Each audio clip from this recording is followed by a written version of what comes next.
So welcome and thank you so much for being on the podcast today and for this conversation. Welcome to the FinGen Show. Thank you so much for signing up. I appreciate the invite. I'm honored to be on it because I know that you're doing some big things, and it's great to be on a show that is highlighting entrepreneurs. I love it. Yeah, well, you're actually another awesome entrepreneur. So I would love to just have maybe the audience just a little bit about your background. What did you do before your business and how did you get to your business? Yeah, so I majored in finance, graduated Wayne State, and 1999 I moved to New York City, and I was a trader for a couple of years there. 9/11 brought me back home, and I stayed in finance, and I was working for a financial advisory firm in Birmingham, and my dad wanted to get out of the family business. And so after being in for about 30 years, he was willing to let it go for a song. And I felt that we had a little bit more there than what it was being sold for. And being in the financial advisory world, I looked at my dad's finances, and he was not going to be able to make it for too long for what he was selling it for, what he had compiled over the years. So he said he's done, and I said I'll take it over. And he said, okay, here you go. So 9 years ago, I started working double duty for a couple of years, full time for a couple of years, and I just always had this feeling that business had what it took. I just didn't know that we put everything into it. My mom and dad worked very, very hard, and they were that very, very typical mom and pop shop. We're going to just keep it small, keep food on the table. That's all my mom wanted out of it, which is what they got for many, many years, which is awesome. They taught me how to work hard, and I took it over back in 2011, late 2011. Yeah. It gave me just so much goosebumps everywhere, man. I mean, that's what a story. I mean, this is really what a lot of entrepreneurs really do, right? You don't do it because you want to get rich and famous. You do it because you want to put food on the table, fill a need within the community, figure out for your, husband, wife, kids, family stuff. And assuming that the story with so many millions of entrepreneurs all over the place. So Thank you so much for sharing that. So I would like to elaborate a little bit because you said you were double duty, just so we could understand really what it took. Amos, what did you walk us through those couple of years? What happened? What did you do? Yeah, I mean, I had a 9-to-5 job, and for what the business that my dad was trying to exit out of, it's a family business. We're in the pizza business, and it's a convenience store with a pizzeria inside of it. And like I said, I was working 9 to 5, and the business was not making enough for me to just jump off of one and onto the other. So for 2 straight years, I was working 9 to 5, and then the rest of the day at the store and trying to build that back up. Build some processes, some systems, and really try to create. It's that show me the money type of moment. I wasn't looking for the money; I was just looking for customers. We just needed customers to walk in the door. So for 2 straight years, it was advertised with every last penny that we had in the bank.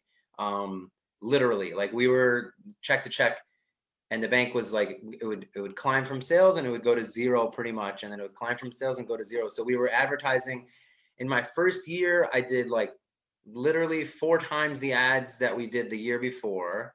And then the year after that, we did another 4 times what I did the year before that. So I was really just pumping it into marketing. It's either we've got it or we don't. And so I was betting that we had it by just like literally flooding it all into marketing, trying to get people back in the door with coupons and deals like that in the kitchen, That's incredible. So, I mean, did you plan that, Amos, or did you have a plan in your head? 2 years, I'm going to be done. 1 year, I'm going to be done. Just walk me through that so you can help others. And the goal of this, as you know, to bust these myths that, all these entrepreneurs are multimillionaire. I'm not saying that you're not or you shouldn't be. Sure. I'm just saying, like, most of the times we don't really start with those intentions. We start with just like you did, right? You don't want your dad to let go of this awesomeness that he worked all his life for. Yeah.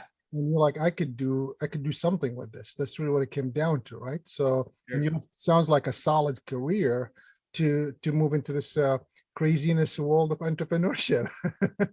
Yeah, I mean, listen, I've always been, my dad's always wanted to do his own thing, instead of buying a franchise of, he had a video store back in the day when videos were kind of hot. He was always trying to do, what the big guys would do. And honestly, anybody can do that. And he never wanted to work for anybody necessarily. And so I kind of, the apple doesn't fall far from the tree. For the work that I did do outside of college, it was mostly independent. It depended on me. So I learned that from my dad. So I was always working on commission. I was never really a salaried. I never worked for. I only had one corporate job my whole life outside of college. So yeah. So I've been in and out of business here and there. When I came back from New York, I tried to open a second location for the pizza place. Didn't work out. So I was like, let me get back into my finance world, fall back on my degree.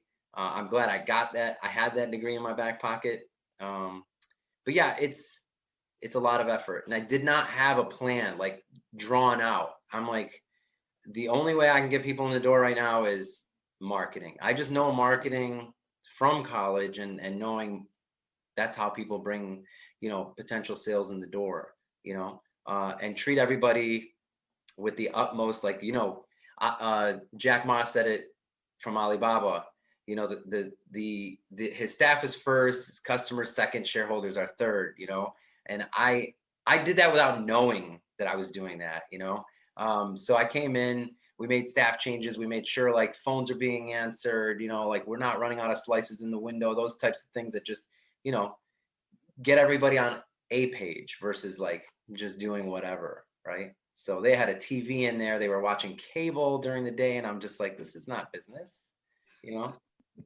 So we made some changes. Yeah, it's this. Thank you so much for sharing that, because I think a lot of times people focus on the big things, and I really have always believed that little things is what makes these big small businesses do really well, is paying attention to the little detail that everybody else seems to brush. Everybody could have a big building, but what happens within that building is what makes you unique, and why people would show up to a beat up building from the outside, but this place is awesome, and they'll just continue to come because it's all about the little details that you paid attention to.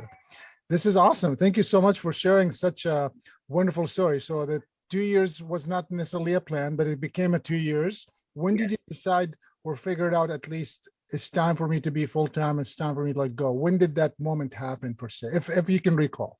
Yeah, I mean, it was definitely, I started to unwind in year 3 and started to let go of one because I was starting to like really latch on and love what I was doing, both with my staff and, things started coming in together for us, and it was looking good and it felt good. And so I started unwinding out of that business more and more each year for the next couple of years.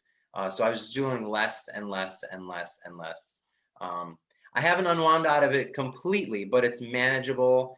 Both businesses are manageable. They both still take up a lot of time, very well. When you are, you've got to, productivity is not that easy. You got to schedule it in, So scheduling is a very big deal when you're busy, right? It's great. Yeah, I'm aware.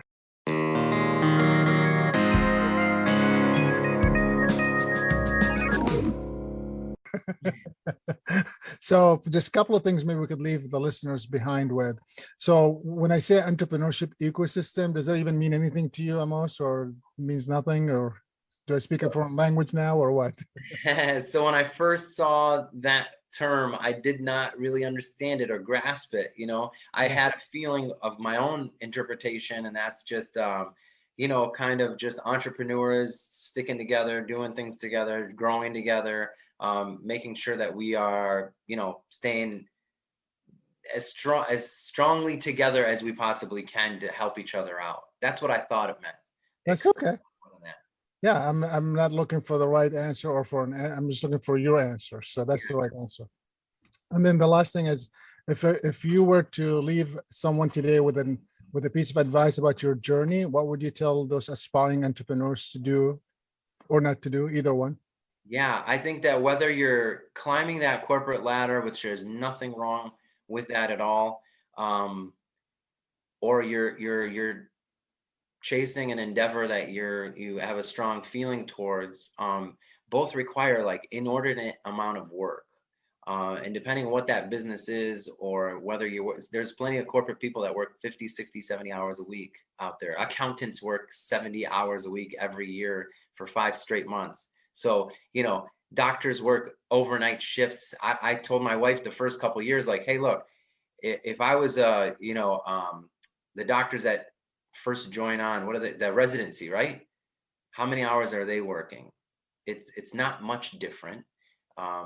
But when you're enjoying what you do, you're willing to do that, So, but that balance becomes a bigger thing, balancing work, life, and play. That's what needs to stay at the forefront. Keeping that all in balance is the tougher part, but it's hard work no matter what you're doing. Great. Well, I mean, I could keep you here for hours, and I know that, or for days per se, because I have so many questions that I would want to learn. But I feel like you've given us plenty of nuggets to look forward to. So doing what it takes sounds like is what you did. Yep. Maybe not having a plan initially, but going in with the mindset that I'm going to make this work, and Yeah. figuring it out as you went through seems like something you also did. And you sounds like you also leveraged, from my perspective, resources that you had, right? Like your parents' experience for running a business, their desire to wanting to be in their own, sphere per se, that probably influenced you in many ways that maybe you didn't even know it in the beginning, that hopefully you can see it now is unfolding. So where do you see you a year from now? Where do you see you 5 years from now? And how did COVID affect your work? Sure. Well, as I just rewind just a little bit on, I see it and I do it kind of thing. And as I get older, I realize how much I actually saw from my parents and what I do. All I do is I leverage what they taught me. Really, I mean, at the base of it is just leveraging what you learned, right? So you learn, leverage, and go further. That's the goal for me, anyways. But yeah, my 1 year. From the first 2 years when I didn't have a clue, today we budget different things like marketing and ads, and we've got an expansion happening. So, there's a lot more that the great thing about business is you're always going to learn. It's not just like, hey, we just do this once and we repeat. It's always changing, and COVID is a perfect example of that. Caught us off guard, really had us thinking out of the box, which was great because my team did an awesome job of, putting together. Our store became 100% online, and people could order anything out of our store, including food and beverage, right offline. We had an online platform, and we just exploded on that. So that was really nice. We were delivering contactless, so we were trying to keep our finger on the pulse of what was happening out there and trying to just ride the coattails of the big guys. If they were doing something, we're more nimble in so many other ways. So we were able to like leverage a lot of those things. Yeah, it was a crazy year. We thought out of the box, and we had our best year ever. Hopefully in this coming year, we'll complete our expansion, and we install the carryout window, automatic doors, thinking of the future. If people are still worried, like they're not going to have to touch doors at our store. They can walk up, and just like ice cream, they can grab it out of the carryout window, anything that they order. So, just thinking outside the box, how can we service our customers? What do they deserve for being such great supporters of this little store, So, Well, yeah. yeah, I mean, your little store, I know it's very much loved. So that's very clear. Thank you so much. So it sounds like COVID affected you in a initially negative way, but then you were able to rechange your model with this online sales and windows and things of that nature and delivery. So this is fabulous. I think a lot of people can learn from that you can't stop, right? You got to try to figure out what to do with what you got. Yeah. Some had no choice, but you figured out a way to make it work. This is fabulous. That's entrepreneurship. You have to keep thinking about making it work, or how to make it work. Amos, I could keep you here for days. I want to be respectful. Thank you so much. And I know we'll make this, maybe we'll stop right here. I want to thank you for being here. And if people want to learn more about you or about your pizza place, what should they do? You could visit us at www.tanyaspizza.com, TANIAS pizza.com. Very cool. Yeah, yeah. That's basic stuff, right? You got to get more customers walking through the doors. So Hopefully, that's the goal, right? thank you so much for making time. Thank you. I'm gonna stop it right here, but then I have a few questions. If I remember, your parents immigrants here, right? Yes, they came in 67. Wow. So you're the first generation. Yes, yes. Fantastic, fantastic. And where did they come from? I couldn't remember. Yeah, they're from Iraq. Oh, okay. So Yeah. do you speak a little bit of Arabic, or they didn't teach you? I'm Chaldean and I speak 100% I'm 100% fluent in Chaldean. Yeah. Wow, that's impressive. Thank you. Yeah, that That's was the first language I learned actually before English because they were still so fresh here. My grandparents were with me during the day and my parents at night, and everybody spoke Chaldean. So I have no choice but to learn that language first. And it stayed with me this entire time because my grandparents didn't speak much English. So I kept it in my tool belt, and I practiced it as much as I possibly can. yeah. Are you planning to teach it to your kids? Well, no, probably not. They're 14 and 12 now, so they know a few words, but not much. Yeah, you need those grandparents babysitting every day. That's what Yeah, you. I do for sure. Well, so good to hear from you. So good to see you again. Please stay in touch, Amos. And once we release these, I'll send you a link so you could promote it as well. That would be awesome. I can't thank you enough for having me on the show. It means a lot. Thank you so much. Well, come on. And of course, if you need anything else, I'm here to serve. You know that. This is kind of like my attitude. Thank you. I know it has been that's your trait and it's a great one. Thank you. Yeah. Have a good night. Appreciate it. Have a great night.